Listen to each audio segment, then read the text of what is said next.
I built so much of my life around that, and it wasn't easy for me to come to where I am. And that's why it took so long. I didn't jump into atheism head first. I came kicking and screaming into it. I wanted to believe in Christianity so bad. I wanted it to be true so bad, but more than that, I wanted my beliefs to be good reasons to believe. Welcome to Voices of Deconversion. We share the inspirational stories of deconversion told by former Christians who are now atheist or agnostic. Our stories remind us we're in it together. They encourage us as we discover who we are and help us to embrace who we become. Now here's Steve with today's guest.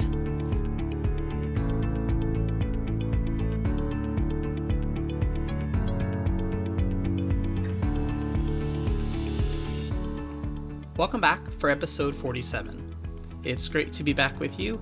We've been on a bit of a break from the podcast, so I'm thankful to be back on track and to be able to publish another episode today. So our guest today is from Texas, and he is part of the Secular Student Alliance at Baylor University. And for those of you who don't know, Baylor University is a Baptist, or was based as a Baptist university. So he talks about how they can't advertise the Secular Student Alliance on campus and things like that, but he's a part of that. He tells some really fascinating stories about how, when he was still a Christian, a guy by the name of Anthony Magnabosco who has a background in street epistemology, spoke to him on camera. And so Dan has this video, and I'll link to it in the show notes.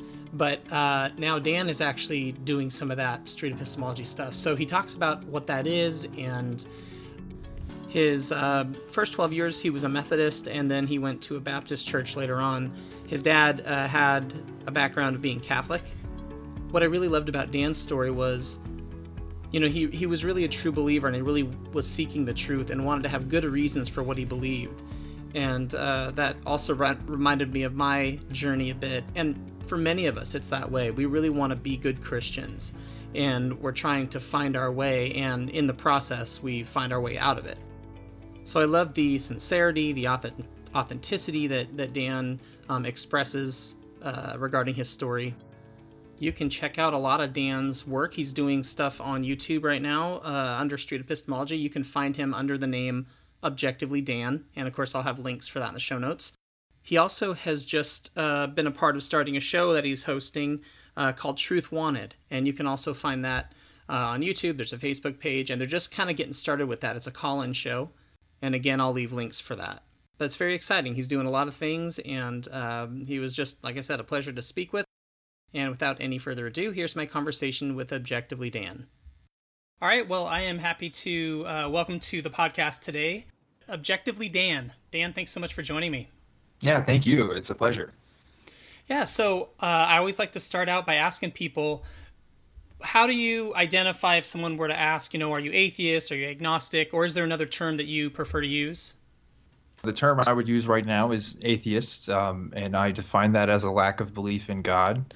I am also particularly fond of secular humanist, but of course that doesn't really describe my God belief as much as my kind of, orientation towards treating other people.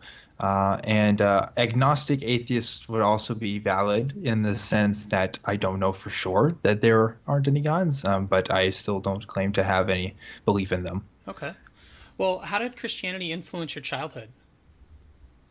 Yeah, so I grew up in kind of a weird mix of traditions. I spent the first 12 years of my life in the Methodist church, did confirmation classes when I was 12, did the Sunday school stuff, did the, pre-K at the church, everything there. And around my teenage years, a family situation kind of made it so that I started going to a Baptist church. And so I kind of had that influence on me as well. I went to the local youth group and stuff. I was pretty involved, did mission trips, things like that. And by the time I got to college, I decided to join up with a college ministry.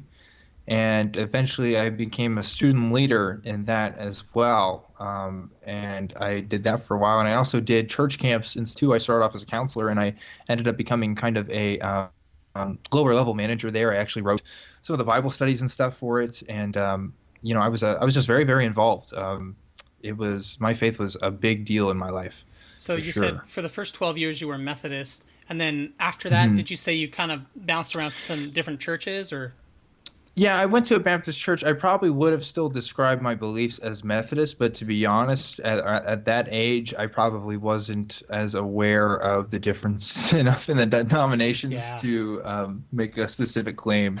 So, Yeah. Well, um, when did you, when would you say you became really serious about your faith? Like, about how old were you? Or do you remember that time in your life? yeah, I mean, my high school years, I took my youth group pretty seriously. I really wanted to be a man of God. I really wanted to please the Lord the best way that I could, and that meant helping out in my community. I was also in Boy Scouts, and Boy Scouts is pretty supportive of Christianity as Hmm. well. Often meet in churches, and ours certainly did. And so there was a lot of intermingling with that in my other activities as well. My religious life reflected a lot of what I did. So yeah, my high school years and up where was when I started to really take it a lot more seriously. Would you have described a, if in talking about your faith, a lot of evangelical Christians describe having a personal relationship with God? Is that how you viewed it? Hmm. Yeah, I would say it's a personal relationship. Yeah, I definitely had personal experiences by which I attributed God to the source of those experiences. I Okay. think that's the best way to describe it. Um, I wasn't necessarily an active believer in miracles just happening daily in my life all the time. It Hmm. was definitely much more of a distant connection, I would say. Okay. So, what are one of those examples? You said that you had some experiences that kind of built your faith. What was one of those Mhm. times that you can remember? Most teenagers don't have the best self-esteem, and so I think I had some issues for some years of kind of dealing with that.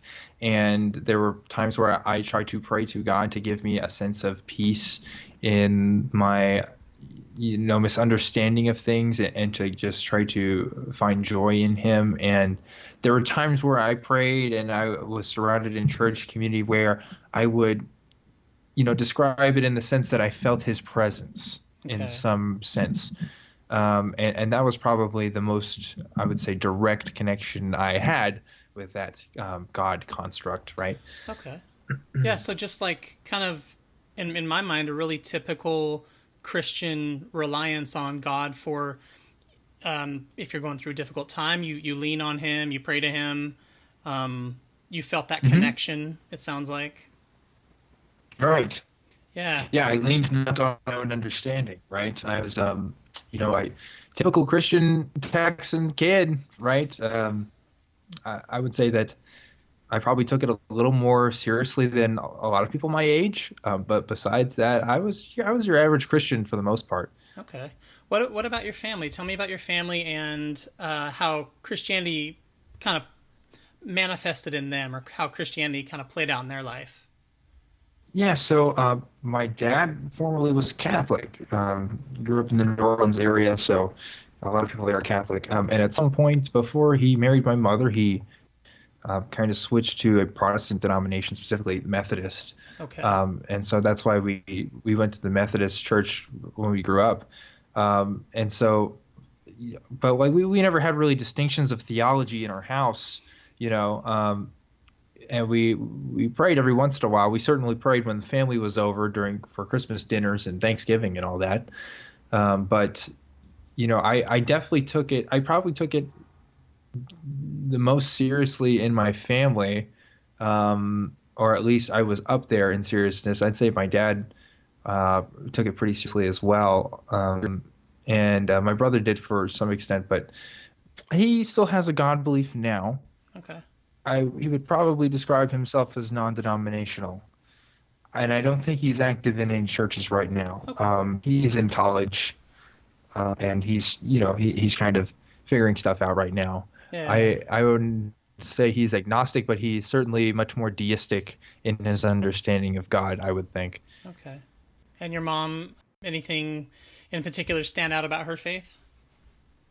Yeah, so I would say my mom probably took it in the more fundamentalist sense. And the reason why I say that is because when I first came out to her, I think it hit her harder than it hit anybody else because in her mind, I really was going to go to hell when I told her that I was atheist. I think when I told my dad, he had an understanding, well, this is just where I'm at in life, and God is overseeing things, and he'll take care of me. But to my mother, it was a rejection of the Holy Spirit, and therefore a rejection of my salvation.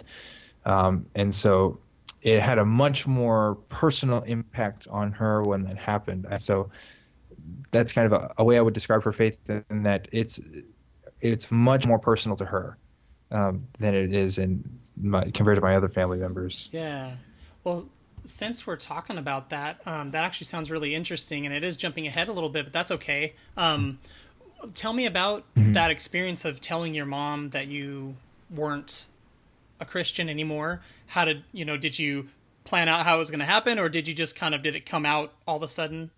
Yeah, I guess I should give a little bit of background of how that happened first, because Sure.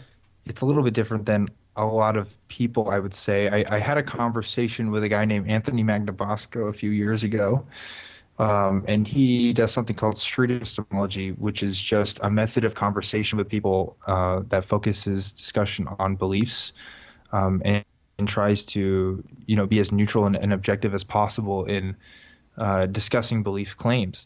And he had a conversation with me. It's on camera. You can actually still find it now. But that was kind of the Cool. start of my questioning almost. It was one part of it anyway, Wow. but an important step.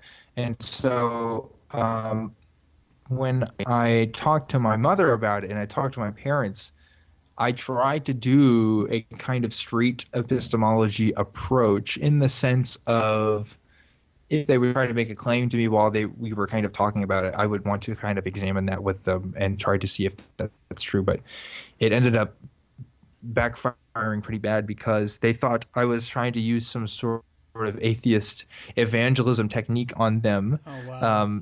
and they thought that I was trying to, trick them in some way, and so they thought that I had gone even deeper into atheism than they could have ever imagined, which in some sense was true. I mean, I kept my beliefs to myself for a pretty long time. I didn't discuss it with them at all, and one day I really just couldn't take it anymore. I was driving down to Austin on the weekends to go hang out at the atheist community of Austin, because they were the only atheists I knew for a while, and that was an hour and a half drive from where I live, and I was doing that every weekend just to go somewhere to talk about it with people. And I was like, enough is enough. I have to let my family know. And it was pretty rough. They did Wow. not like it. My mother, like, she was very upset. She at one point she locked herself in a room and cried about Oh, it. And wow.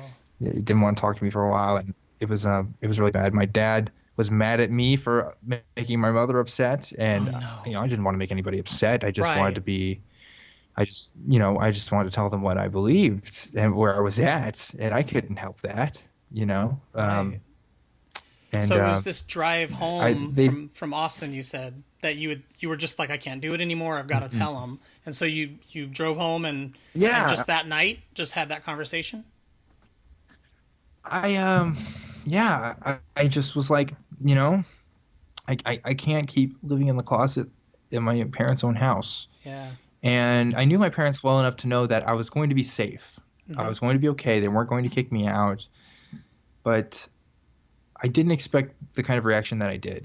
And I think Interesting. it's because I don't think they realized how much I've thought about this, and how long of a process this really took me. Yeah, To because them, they were just hearing about it. But yeah, for me, it was a couple of years of kind of breaking this, wow.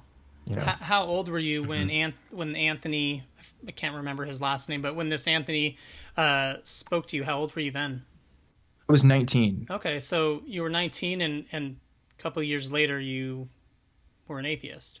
Yeah, and so Yeah. again, at the time, I was a student leader at a Christian campus ministry, and I was very involved. I was doing all kinds of stuff, and about a year and a half later is when I officially kind of came out Okay. and kind of decided that this Yeah. is where I was at. So I you wouldn't were. say decided. Decided might be loaded, but yeah, you know what I mean. Yeah. Yeah. I came to the conclusion. Yeah. So you mentioned a lot of things that you were involved in. So you were involved in mission trips. You mentioned being a Mhm. counselor at a camp, and then being involved in campus ministry stuff. So Mhm. when you think about those things,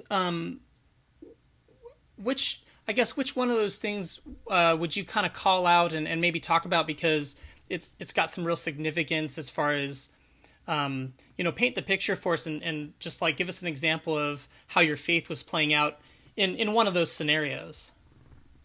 Either at camp or Yeah. as a So yeah. I love doing camp ministry. I really do. It's one of my favorite things in the world. And I started off as a counselor, and I became a kind of manager um, position at one of the camps I was at, and it was actually in that management position that I felt the most amount of doubt. That was this summer after I had talked to Anthony, and I was I had a lot of more free time to plan things and do things away from other people. And at the time, I was even watching like atheist videos and things. Interesting. And so I would literally watch like an atheist video and then go preach to the kids at night. Wow. I was really stuck because I really enjoyed providing a safe and fun community for the kids, and I really wanted to teach them to be good people. But the presuppositions that came with that and what it meant to be a good person in the kind of Christian faith was something I was really doubting and something I wasn't sure of. I wasn't sure that this Holy Spirit thing was a real thing. I wasn't sure that these stories and these things that were supposedly happening were as, what they seemed to be. So it was a lot of confusion and a lot of doubt. And I prayed a lot. I wanted to find a lot of answers. I didn't really get those answers from God anyway, that I know of. Up to Uh, that point, like just before you mhm. started to really get into some serious doubts, what else is significant about your life up to that point as it relates to religion? Yeah.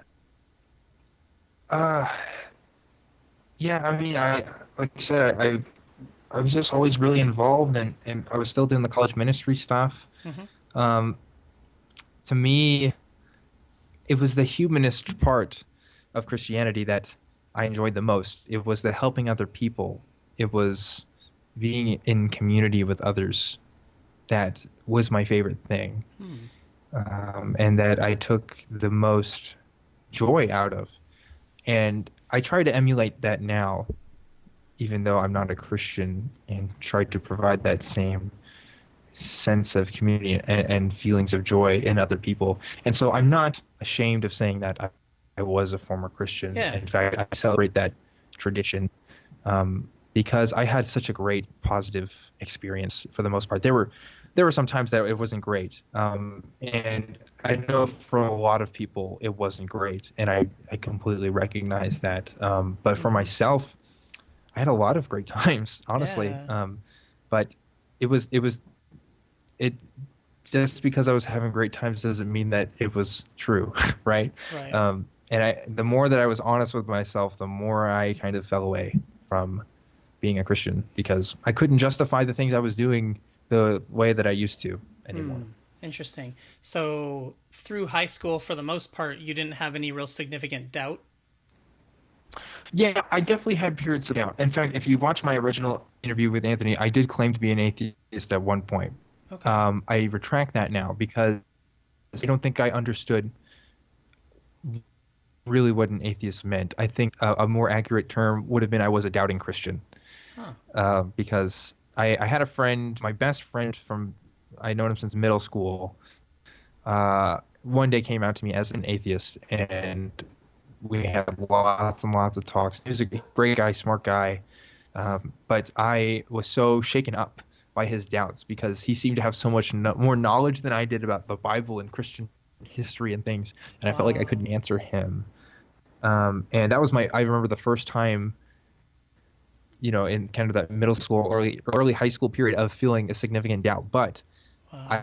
I kind of overcame that through, again, this prayer, being in community, these personal experiences, and that kind of um, clouded my thinking and kind of stopped me from doubting because I was Yeah. happier It, when I was a it's Christian, it you seems know? like it really helped focus your attention on what you felt was most fulfilling about being a Christian, and that was being in communion with others, Mm-hmm. helping people, Mm-hmm. being engaged in the community. It seems like, in that sense, it really focused you on that, and so it kind of kept the doubts at bay, at least for a while.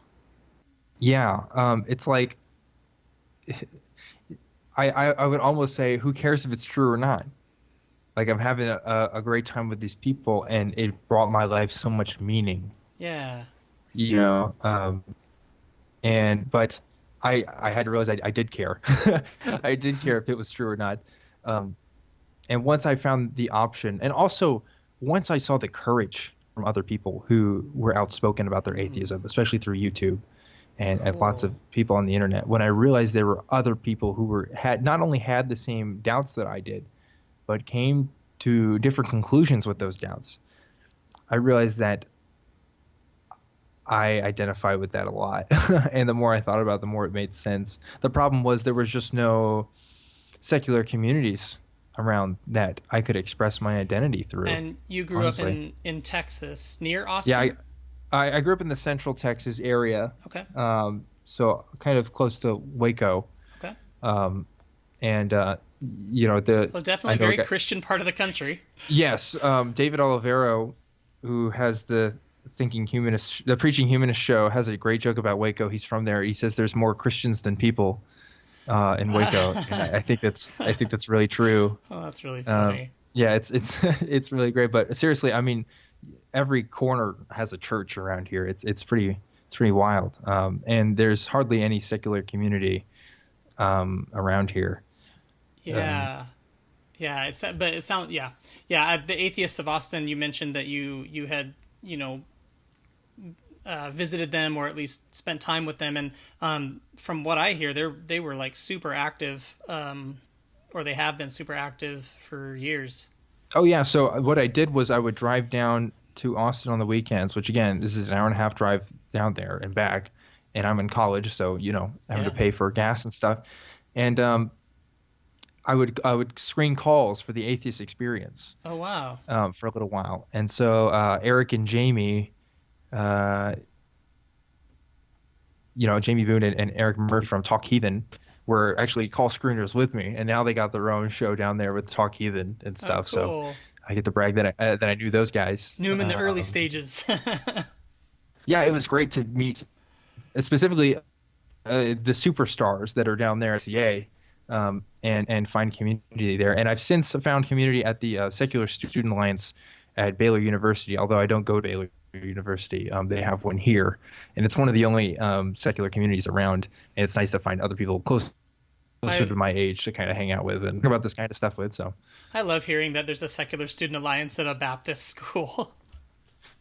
I think that's yeah, great. so it's kind of interesting because yeah, Baylor doesn't actually officially recognize the group, and so there's a lot of trouble with trying to advertise on campus and stuff because Yeah.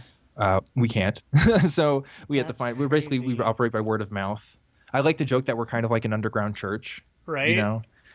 Uh, So it's yeah, it's that is pretty so funny, but funny. we make it okay. Yeah. Yeah. Well, you had mentioned a I was little just gonna while. say, imagine Uh-huh. going to a Baptist university and then figuring out you don't believe anymore. What do you do? That's Right? you gotta have the group somewhere. So Yeah. anyway, yeah. Yeah.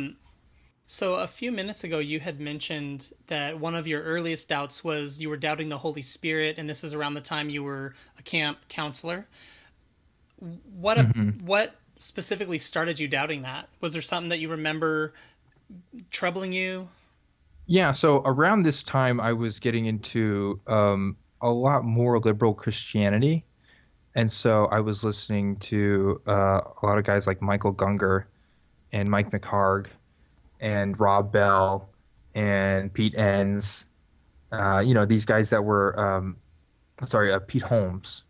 And these guys that were kind of the more liberal side of Christianity because it started to align more with my values, and because they also because there was a lot more, I would say, a naturalist understanding that could fit within Christianity that made more sense to me. I never grew up young Earth creationist. Um, Oh, really? I had like an old Earth. Yeah, yeah. So, that was never a part of my belief history and stuff. And so I found that I was in conflict with that with some of my peers and stuff.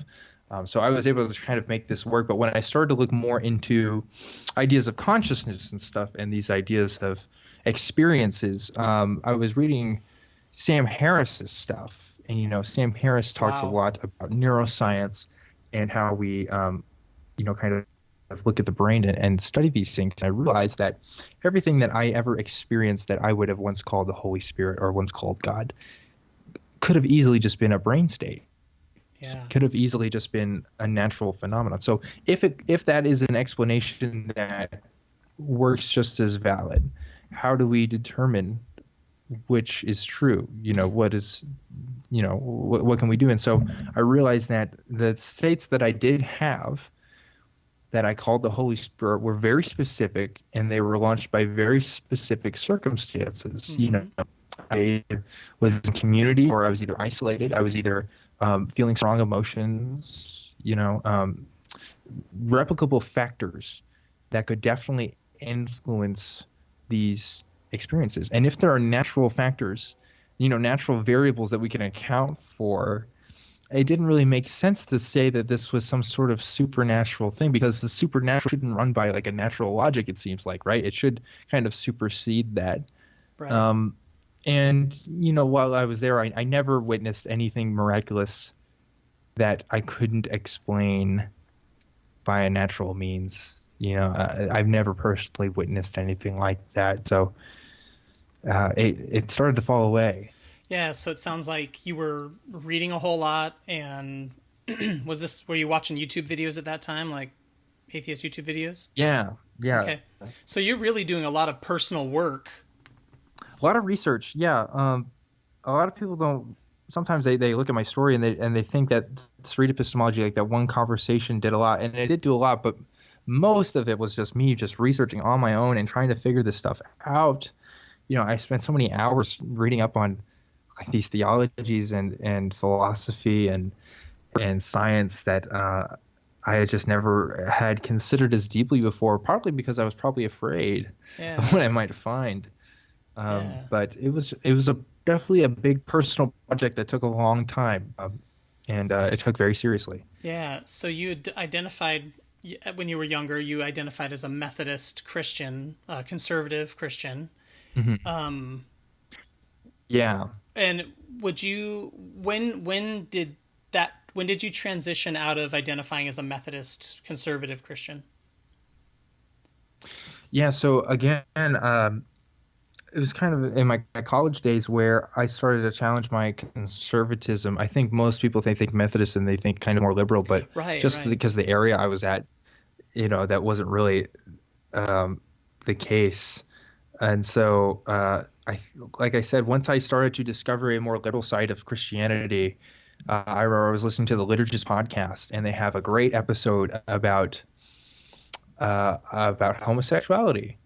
That was like 2 hours long, and they interview these gay Christians, and they talk about the science behind being gay and stuff. I was like, wow, I was so impressed, and I'd never heard this perspective on Christianity before that said like you can be gay and you can still be a Christian and all this, Yeah. and that was so new to me. And I found that I was so ready to accept that because I was having so much conflict in my mind between what I knew was wrong by treating these gay people the way that Christians have been treating them for hundreds of years, Wow. and how people identified. And so it was easier for me to kind of come to a more inclusive understanding of these different worldviews through a Christian lens Yeah. than it was necessarily for an atheist lens at first. So I definitely kind of transitioned more that way politically before I switched my religious beliefs entirely. Although at that point, I would have called myself more of a Christian mystic because I didn't think that physical evidence could support the idea of God. I thought that we could only justify God through our personal experiences. But again, once I kind of delve into that literature on personal experiences, that kind of fell away too. Oh, that's really interesting. Um, I mean, like off the top of my head, I mean, I feel like what you said was true, and maybe you can, maybe you'll disagree, and that's okay. But just the idea that faith is the basis for belief, I mean, it's in my mind, it's the same thing. Like the basis for people of, well, the basis for religious people to have any belief in God is just a Yeah. personal experience, as far as I can tell. I mean, for the most part. Yeah, so that's how I viewed it. And there's a lot of apologists that look at my video and they say, well, that's wrong. You shouldn't have based your beliefs off that. You should have based it off of this evidence. And maybe that's true. Maybe Christianity can be justified by physical evidence, but how many Christians think the way I do? Or I Yeah. did at least. A lot of them, Yeah. if not most of them. Exactly. Most of them And base so, their relationship with God or belief in God on their personal experience. Yeah. yeah, and like most Christians, I would even say, don't even know what apologists are, Right. let alone what kind of arguments they're espousing for a belief in God. So that's kind of like a different belief in God entirely. It's a belief based on evidentialism, which wasn't an epistemology I held at the time. I definitely had a fideism. I was really influenced by like Soren Kierkegaard. Like in high school, I thought this idea of the leap of faith was so magical to me. It was like, wow, here's a way that we can, philosophically analyze Christianity through this Western tradition and still, feel like we can say that this is true, Yeah. despite evidence to the contrary. And I found solace in that for a while. Something really interesting that came to mind when you were talking about apologists, their critique of you and saying that, you shouldn't have based your faith off of, just personal experience. It should have been based off facts. Well, the funny thing is I really feel like that's disingenuous of them because they all do that too, but they won't admit it. And I can't speak for other people. I can't say I know I can get inside their heads and tell you what they're thinking, but my experience has been in learning about apologetics when I was a Christian. Something that really bothered me, something that kind of bothered me at the time. I was learning about William Lane Craig, and this is like 20 years ago. I mean, this is a long time ago. And I had rented his book from the library or something, and I was listening to it on tape, and he was talking about all this evidence that proves Christianity is true. And that's what I was looking for at that time in my life. I was looking for that.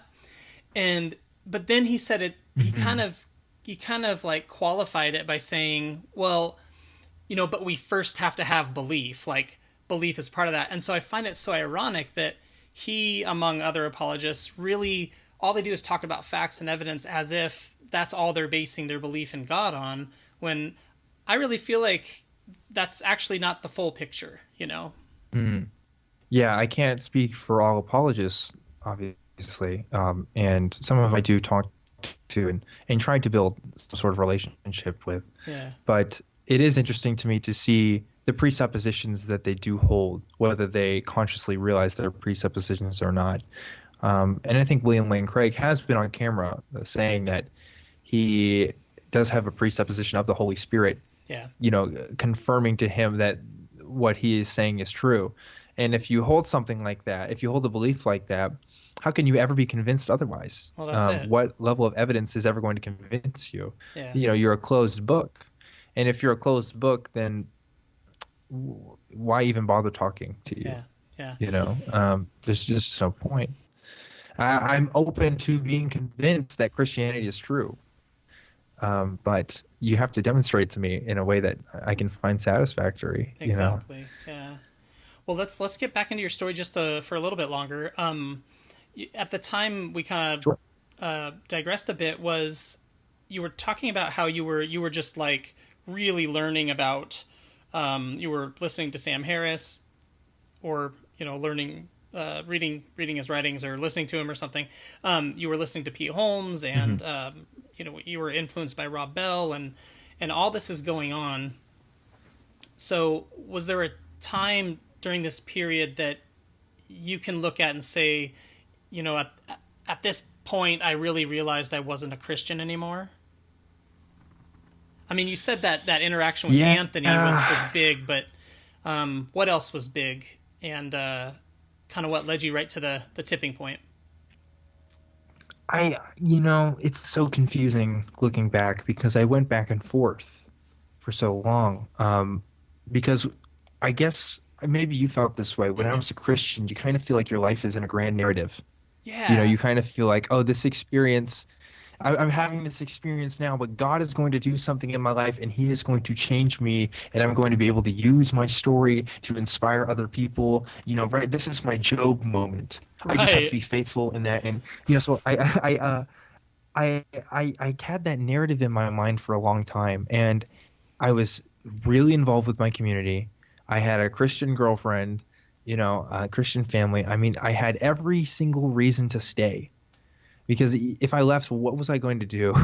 Where was I going to go? I built so much of my life on this being true. So it wasn't something that I tried to think about all the time, because the implications of it not being true were so dangerous to me. Yeah.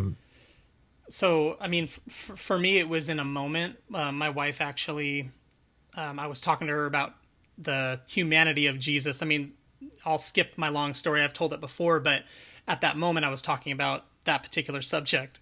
And you could see how as a Christian that would be troubling. So my wife's a Christian listening to me, and she just in a moment said, "You're not a Christian anymore." And I was in complete shock. I turned and looked at her and I go, "What are you talking about?" Like it hadn't crossed my mind. So was it similar? Was it similar for you? Was it kind of yeah. I was definitely speaking some heresies, probably. I'll tell you the moment that there's a lot of little moments like that in conversations. I'll tell you the moment that I had the most courage to speak out. Mm-hmm. And it was with the college group I was with at the time. This was actually a different one before. I had gone to another school in another city, and I had moved back home at this point to attend college at a place close to where I was living. And I was part of another college group. And people were saying some, and this goes back to why the issues of homosexuality is so close to my heart. Or at least, Christians' understanding of homosexuality, because these were my friends, and they went to this talk at this event. It was one of those spring break events you go to, like when you're in a college ministry or a part of a college group that they get you to go to instead of going on a spring break, like vacation somewhere. They want you to go to a conference, right? So it was one of those things. Right. I didn't actually get to go, but there was a lecture being there by a guy who ran an ex-gay conversion therapy. And apparently he had told these guys, the reason why these guys are gay is because they had awful relationships with their fathers, and they have, we tried to do these tests on them, and we tried to show these things, and we can show, scientifically why this is the way it is and how we can change people. And they were talking about this at this party. And I'm usually a pretty chill guy, but I was hearing this and I was getting mad because I know that that's not true. And I know it's not true because we can empirically demonstrate that's not true. And this was just a lot of, claptrap. Propaganda. And I started talking to a few people at this party, and suddenly more and more people were talking until it was one of those things where it was kind of a big half full of people and then me. And somebody put my hand on my shoulder and said, "Hey, maybe this is a topic that we should talk about some other time or do some other things." And I was like, if we're not going to talk about this now, when are we going to talk about it? Yeah. Because you just went to a conference that talked about this, and you sat for an hour and listened to this guy speak, and you're not going to let me talk about why I think this is wrong, and why I think this is really dangerous and hurts people. Wow. And so I got really mad and I left, and I didn't visit that group anymore. And I realized that the character that I developed, morally speaking, was better. Because I didn't have to justify myself being a good person because God told me to. or because a book told me to, Yeah. but because I could come up with my own reasons for knowing that these beliefs are really harmful to people, and I don't have to hold them to be true because it's not good. It's not helping people at all, and it's never going to help people. It always makes things worse. Time and time again, um, you see this discrimination that happens. You see gay kids getting kicked out of their homes, and their parents telling them that they need to change or else they won't love them. It's terrible. It's really awful, and I can't support that. Even if I was a Christian again, I would seriously question that narrative that's been put forth, because I just know that it's hurt too many people. Well, for you at the time, that sounds like it was a pretty courageous thing to do, to speak up and say something. I'm not trying to point myself as like this big courageous guy. I was just mad. I was more mad than anything. But it was a moment of separation for me. Definitely, it was a thing of me saying, I can't be a part of this anymore because I can't support what you're doing. Character defining moment. It's like it's you were seeing what they were saying was hurting people, and you weren't going to stand for it. You couldn't take it anymore. So you had to say something. Yeah. So did you notice at that point? Yeah, I'm not a hero. I'm not. No, I know. I wasn't trying to say that. Sorry. Yeah. But did you notice yourself going like less and less to Christian events and things like that? Yeah. So I felt a lot of pressure, especially from my girlfriend at the time and some other things, to go to church stuff. And it was around that time that, I kind of came to terms with myself of saying, I don't believe this anymore. And I was actually going to tell her. We had been dating for about 1.5 years at this point, so it was a long time. And actually, before I had the nerve to actually tell her what I was thinking, what's been on my mind, I think she was catching up on the signs that I wasn't believing anymore. Okay. And the reason why I say that is because she actually told me one day that she thought that we should break up. And the reason why was because she thinks God was telling her that we should break up. So she was keying. Clearly, she was keying into kind of your process at least a little bit. Yes. Wow. Yeah, I think to me that translated as she's making these observations, and she's attributing these observations to God telling her that this is what's going on. And I think she was just uncomfortable with the fact that I wasn't as Christian as I was anymore. Yeah. Maybe. And she just wanted a Christian man in her life. So we ended up breaking things off, and I actually didn't end up telling her that I wasn't even a believer anymore, although she probably was figuring out, like I said, having signs about that. But I don't want anybody to take away from that and say, oh, Dan's girlfriend broke up, but that's why he's an atheist. That's totally not true. I was already on my way out before that conversation even happened, but it was definitely very strange and surreal to see that. So, but by the time that you guys broke up, you realized you were at least a non-believer, if not an atheist. Well, so she was a part of one of the many systems in my life that was keeping me in Christianity, that was pressuring me to be a part of Christianity, or at least a part of Christian community. And once one of that major pressure was gone, along with that other group, I didn't have as much reason to do anything about it anymore. Nobody was making me go anywhere. Yeah, was it the college or the church or something that she was plugged into that was what was the thing that you said that was she was a part of that kind of kept you in? So she was just very involved. We were actually doing the long distance thing a little bit at the time, and so she was involved with the church where she was at, and I'd always go there when she came to visit, and she'd always come to mine when she came to visit me, which was about every other weekend or so. And so she had just always pressured me to do like daily Bible studies with her, and go to these church services and stuff, and be very involved in religious life. And so I did it because I really did like her a lot, and it was I enjoyed our relationship, but it was definitely a big pressure that kind of makes it harder to do Oh, things on your own for sure. sometimes. Yeah. So this is when Yeah. um so this is when you begin to basically kind of separate yourself from, at least culturally, the some of the events and things that are going on, and at that point you did believe that you were an atheist, or you would have identified that way. I was keeping it open that God maybe was out there and could intervene at any time. Okay. I was waiting for something to happen. And I think I waited for a really long time. And there's nobody that's going to tell you, or there's no God that's going to intervene and say, "Hey, I'm not real." Right. At some point you kind of just have to realize that that's not going to happen, right? Yeah. So yeah, and then it was pretty soon after that I got in contact with Anthony Magnabosco again, and I did that interview with him where I kind of talked about my story and where I was going since the last time I had talked to him. Cool. And that video is on his channel as well. So you can kind of see the difference between me defending Christianity to him on campus to me being an atheist, which is Wow. an interesting dichotomy. I bet that's kind of cool, though. You can look back at you actually have video of yourself defending the faith, and then you have video of yourself saying, this is what I've learned, and I don't believe that anymore. Yeah, so that's one advantage I do have, because I can honestly say I was a real Christian and I have video evidence to back it up. Yeah. It's like not a lot of people can actually say that, and I can always point people to that. So I'm lucky in that sense to where that part of me never necessarily has to be questioned.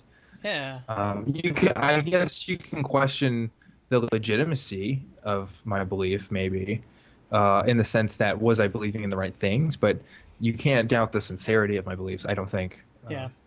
Yeah.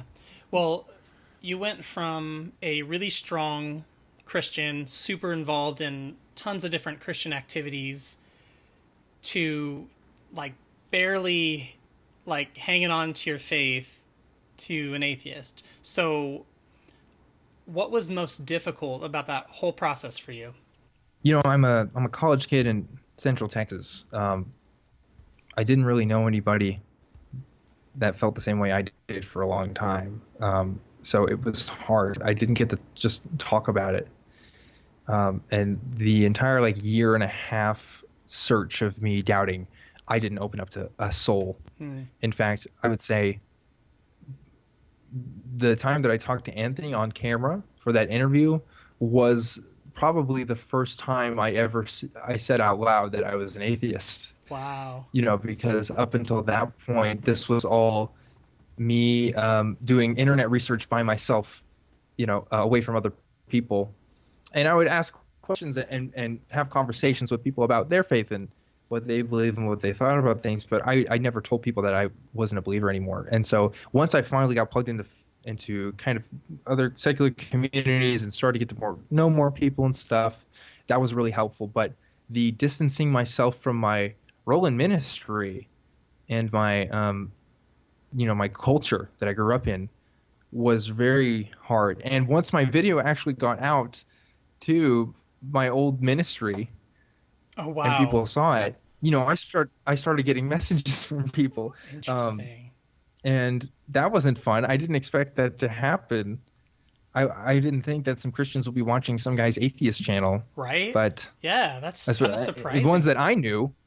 Yeah, so somebody from the same ministry network who knew the guy that ran the one in my area had saw it and sent it to him, and so You it almost, got yeah. around. I almost am imagining like this one Christian sending this other Christian an atheist video, and I'm thinking, if you're getting an atheist video from your Christian friend, like, what's your Christian friend doing watching an atheist video?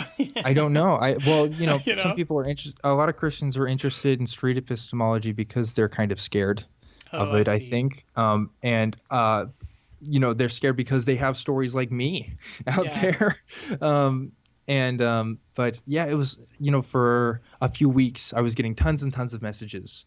Lots of them were from other atheists who were saying, "Hey, we're here to support you. It's really great that you're doing this." And some of it were from people in my life who were like, "Hey, Dan, what's up with this? Saw your video. Interesting. what's going on, and on that end of the spectrum, I got everywhere from the range of, hey, you live your life, this is your decision, I'll pray for you, whatever, to, Dan, if you keep going this way, you're going to be punished. Wow. So I got the whole range. But of did responses. anyone say they wanted to sit down and talk with you or have a conversation with you about it, or was it pretty much just like, hey, you do you, or hey, you're gonna get punished? It's interesting. Yeah. So a few apologists actually wanted to talk to me. And I don't know if it's appropriate to say their names. I don't know. I don't know if you've heard. They probably haven't heard of them. You might have. They're not like William Lane Craig's, right, or anything, but they work in apologist communities, and they wanted to talk to me. Okay. And they tried to ask me if I had heard about all these evidences for the resurrection and things like that.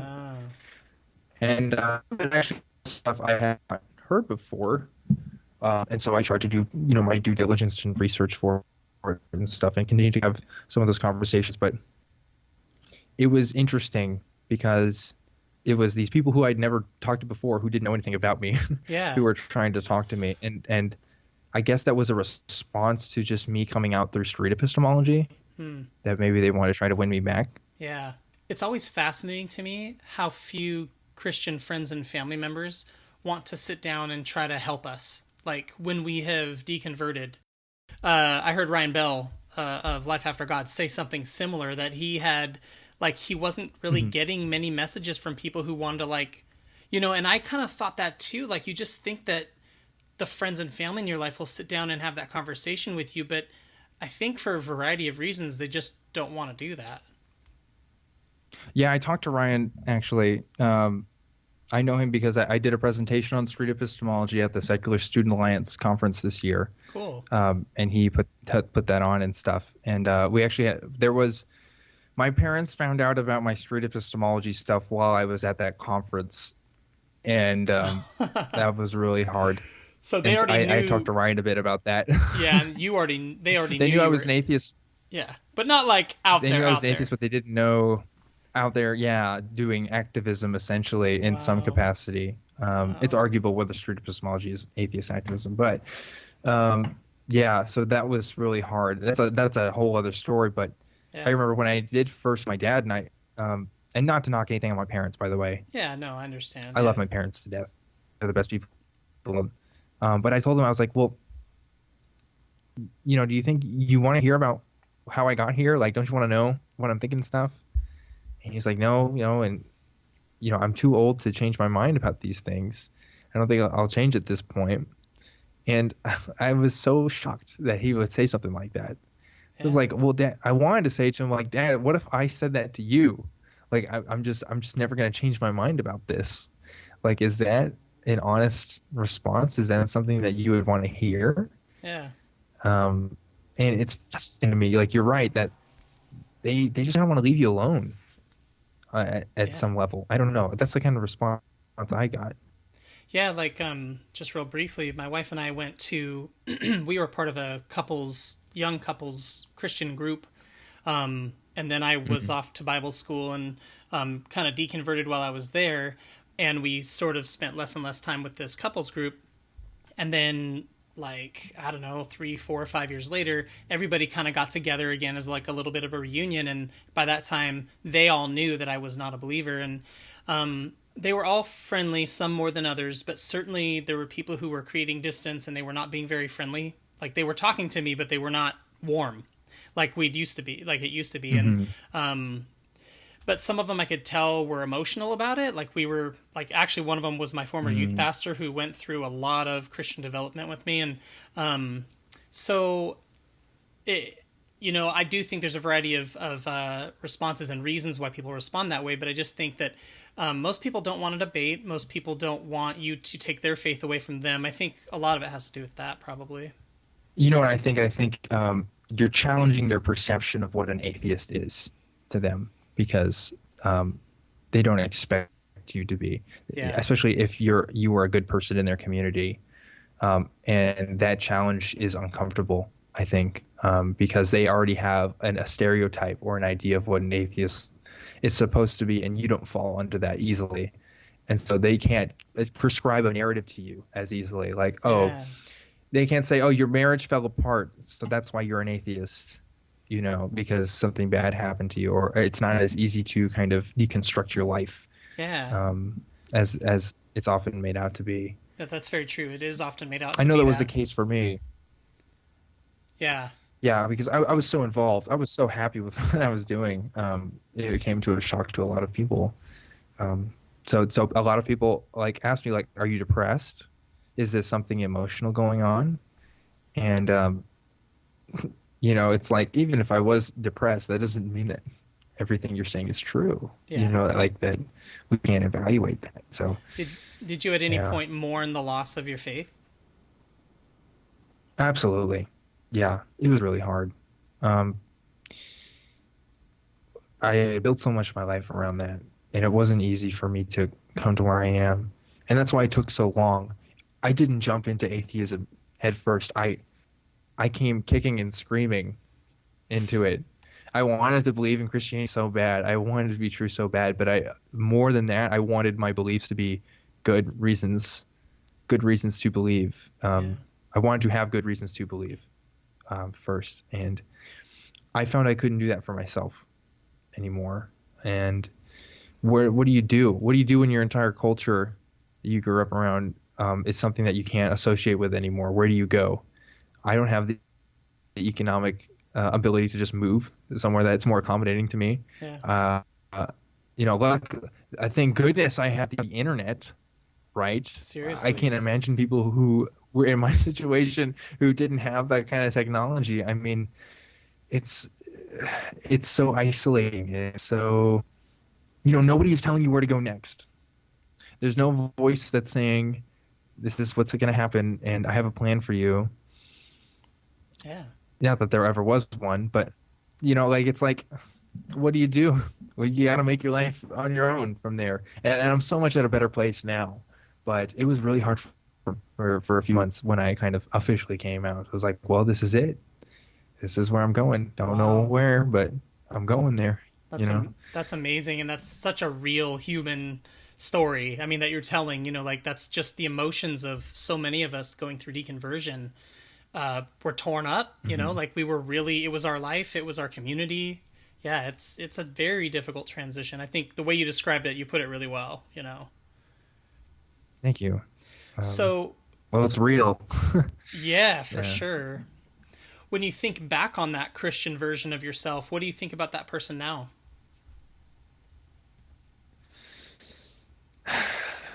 It's hard for me to look at that old video.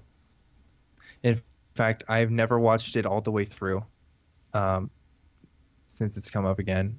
I've watched clips and pieces, but it's hard looking at that version of myself and the things I kept inside even then about my doubts, and see compared to where I'm at now and how much more open and free I am. I see someone who was trapped, who knew that some of the things he was doing either wasn't right or didn't make sense, but felt compelled to do it anyway because that's what a good Christian was supposed to do. Yeah. And I can't imagine what other people right now who are feeling that way. And so that's why I think I have a lot of empathy for these people who I once called my brothers and sisters in Christ, because that's real for them. It may not be real to you and me, but that's real to them. And if we're going to approach people with these sincere beliefs, we can't just go yelling and screaming in their faces about that they're wrong. Right. It's just not going to, it doesn't, I mean, it works for some people, but it's not effective. It's not changing people's minds, and it's not addressing people's hearts. For the most part, it's the way you live your life. I mean, it's almost the same thing that Christianity would tell us about converting an atheist. Not that we're trying to convert Christians, but the thing that influences people the most is having a relationship with someone, knowing somebody, seeing that they're a good person, That's what's convincing, not someone getting in their face and yelling to them, about how silly their beliefs are. Yeah, I'm really glad I got to meet someone like Anthony Magnabosco, who is such a great example of what a human being can be.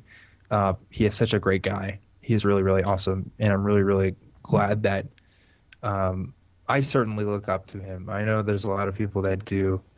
Um, I hope that I model myself to be more like him in a lot of ways, and even more so, I want to model myself so that other people who are believers can see that say, hey, these things that you heard about us and who we are, they're not true, at least not for everybody.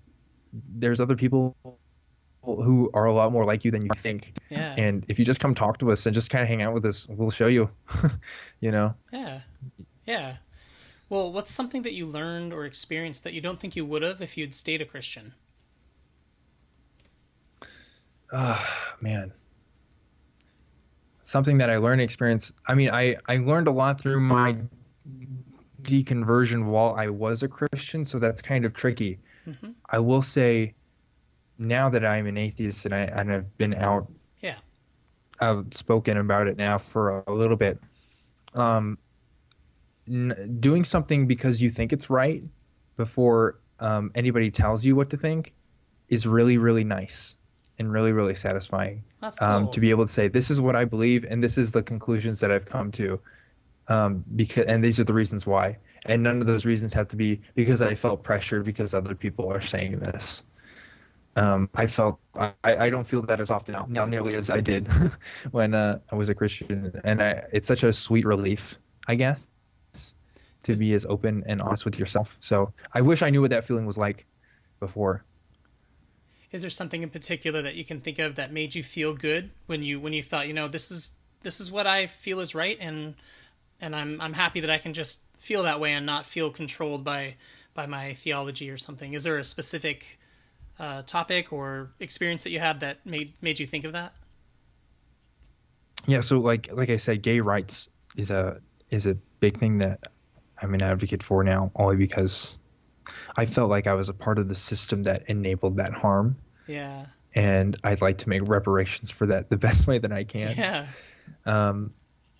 Other things too, like I said, I never grew up in a young Earth creationist mindset. I wasn't like a science denier or anything like that. But I'm glad that I can report the scientific consensus without hesitation and be able to say, well, this is what they think based on this evidence, and these are we can come to these conclusions based off it, and without having any hesitation in saying it, because I'm open to having my mind changed about whatever paradigms I currently hold. It's not be held to any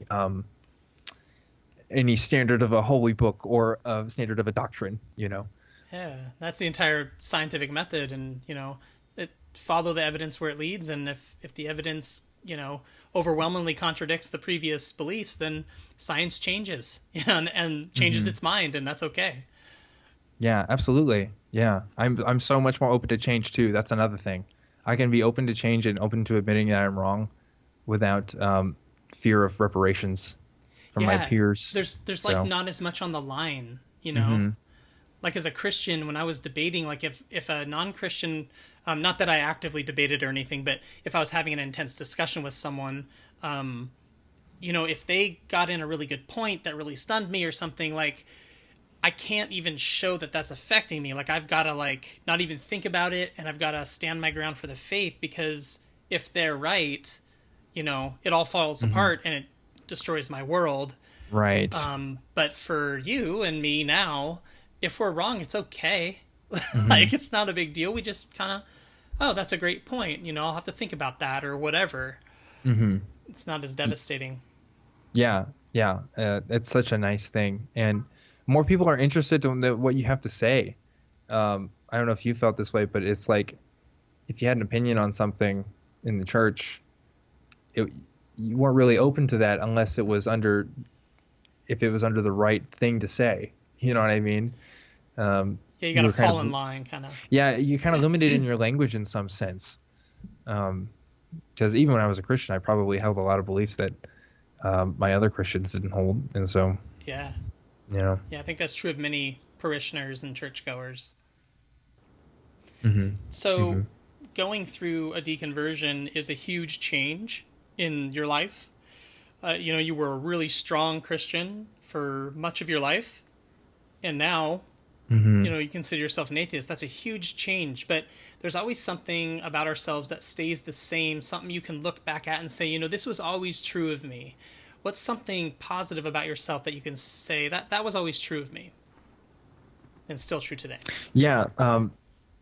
The humanist in me was still there when I was a Christian, and is there now, I think.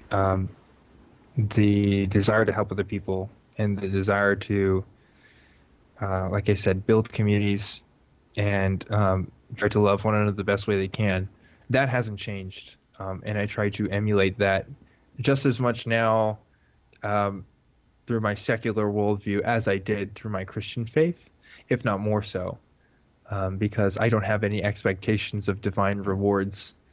Um, I try to live for the now, which at one point, if I had heard that, if I heard me saying that I'm trying to live for the now 5 years ago, I would have been just so, I It's don't know, I would have been anathema. so shocked.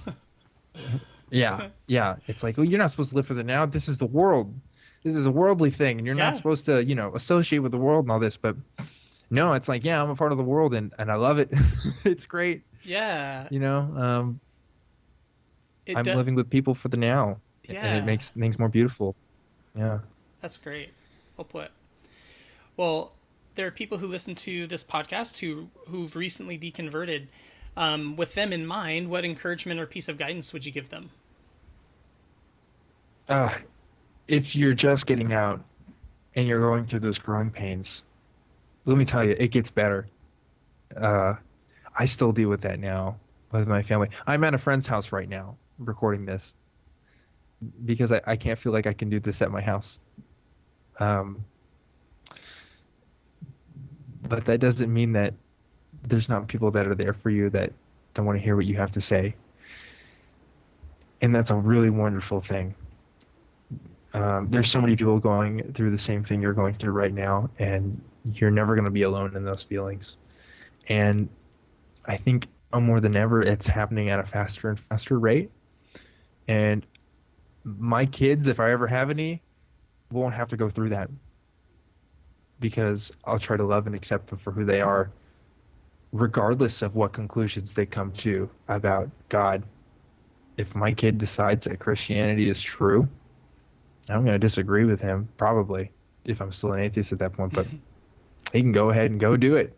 I'm not going to stop him. He's going to be his own man or woman. So take solace in that we're starting something now that future generations hopefully won't have to deal with, and there's something noble in that. That's really great. Well, what's a resource you would recommend for someone who's deconverting?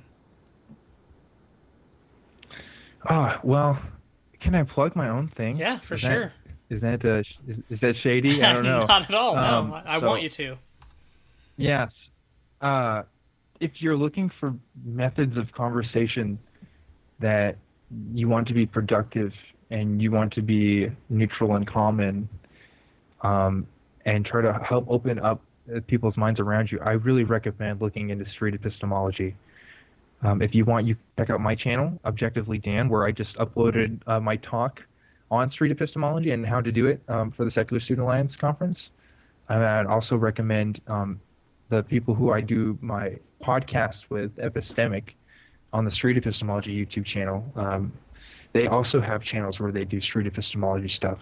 Anthony Magnabosco is one of them, and a really nice wonder from Cordial Curiosity is his YouTube channel. And we have the street epistemology Facebook groups and stuff where we talk about street epistemology and ways to improve ourselves and talk about the methods and stuff. It's really fascinating to kind of have these conversations with people. And I think if you're looking for another way of figuring out how to talk to people and the ways that you're doing it right now are not working, I'd suggest trying to look into it. Yeah. Yeah. So tell me a little bit more about kind of what you do, what you're working on, and how you got involved in all those things. Yeah, so since I got back in contact with Anthony, I've gotten more involved with the street epistemology community. I co-host the podcast with him. Like I said, it's called Epistemic, where we talk about street epistemology. But most recently, I have started talking with the atheist community of Austin, and we've been doing some test episodes for a new call-in show being hosted by me for call-in on topics of street epistemology Oh, wow. and kind of related things. So it's really, really awesome that I get to be a part of the same studio house as where the Atheist Experience and Talk Heathen and all these other shows are made. Wow. And so we're doing another test I don't know when this is going to be uploaded, but this Friday we'll be doing another one at 6:30. We haven't been broadcasting them live yet, but we have been taking in live callers to do these kind of test segments and stuff. And it will be broadcasted live starting in a few weeks from now. And yeah, just look forward to that. We don't have an official name yet either. Okay. But if you look, hopefully when this gets uploaded, if you check out my Twitter at Yeah. ObjectivelyDan and follow me there, you can figure out when we get started on that. So yeah, that's my big thing right now, and I'm really excited about it. It's really awesome. That's neat. So it's a call-in show. You're going to be able to host it. By the time this goes live, I'll definitely put a link to it. I'll reach out to you, and we can, you can give me the name of the show and how people can watch it. Awesome. Yes. Yeah, so I can just put that in the show notes, and so people can just go in there on their phone and pull it up. So that'll be a good way. And then, like you said, following you on Twitter, that's a great idea. Is there another way that people can get in touch with you if they'd like to do that? Twitter's the best way. So I'm not. I have a Facebook, but I try to keep my real name out of that. I might be going public more with that soon with the new show and stuff. But hopefully, I'll have a public page through the ACA pretty soon where you can contact me. But if you want to get in contact with me on Facebook, just find me on the street epistemology study groups and kind of message me if you're in that group, and you'll see me in there. And yeah, that's the best way to get me, that and Twitter and my YouTube channel as well. Although they're removing personal messages off of YouTube now, I think. So, Interesting. So Twitter is the best way. Oh, so see, I don't use YouTube too much. I post my podcast on YouTube, but I don't engage or watch shows really too much on YouTube. So up until now, people were able to send you a direct message like they could through Messenger on Facebook or Twitter. Yes. Okay. You used to be able to PM people, and recently they've just removed that feature. Interesting. So can't do that anymore. Yeah, that's... Yeah. Huh. That's sad. My first reaction is that's bad, but who knows? Well, it's how I got back in contact with Anthony. So Yeah, because maybe I would have found another way. Right. Yeah, exactly. Yeah, maybe you would have found another way. But yeah, if you want to reach out to someone not publicly, it's kind of nice to be able to just send them a PM or something. So Yeah. Well, is there anything that we haven't discussed about what you're working on or your story? Anything that you want to share? I don't know, man. Right now, I'm really open to having conversations with other people about their stories, how they kind of relate to their journeys and stuff, and people who have questions about street epistemology and stuff, or who have questions for me, definitely just shoot me a message.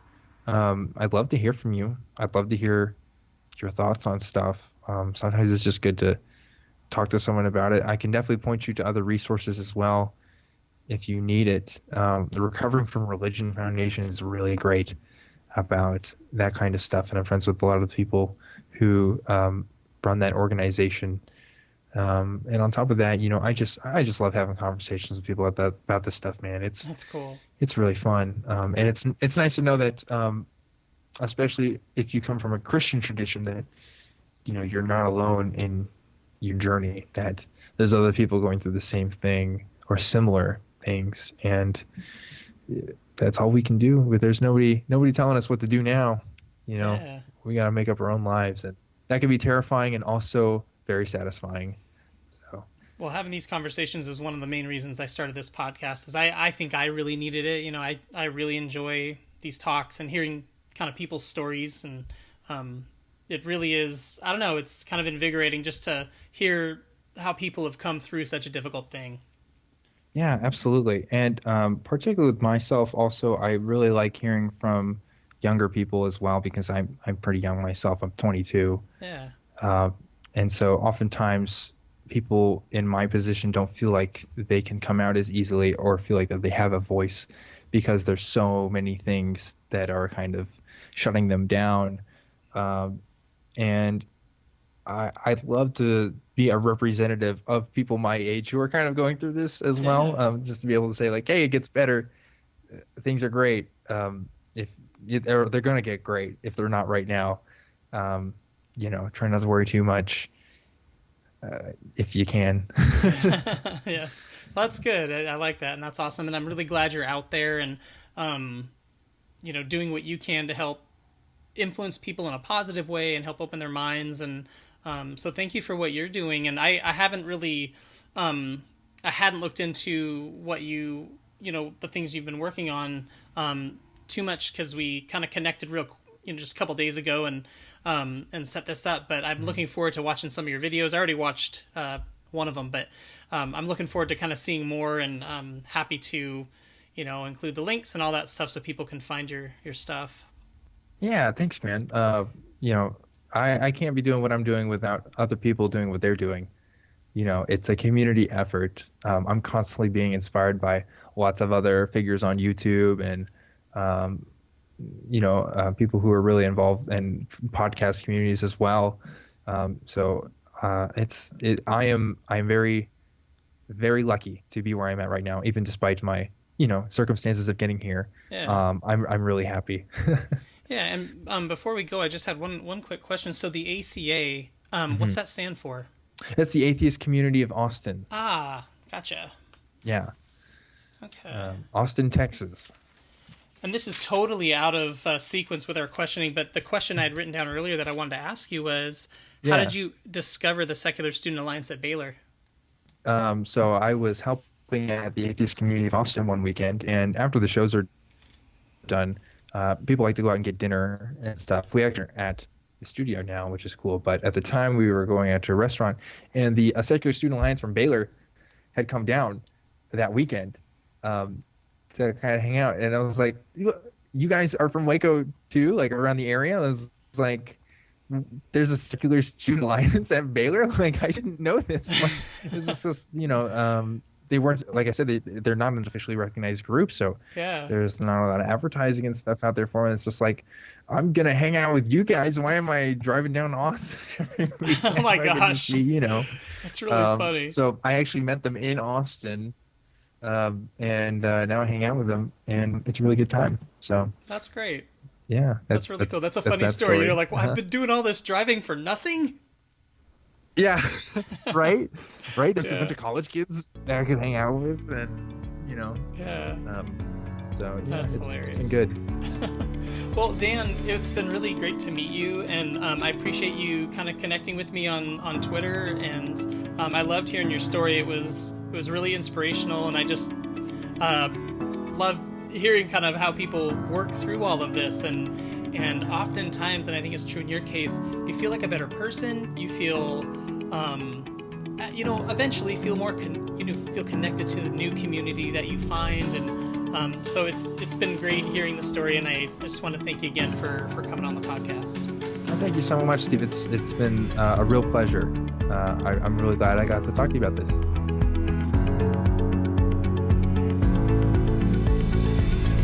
Thanks for listening to Voices of Deconversion. Be sure to join us next time by subscribing to the podcast. If you'd like to learn more, check out our newsletter at bodpodcast.com.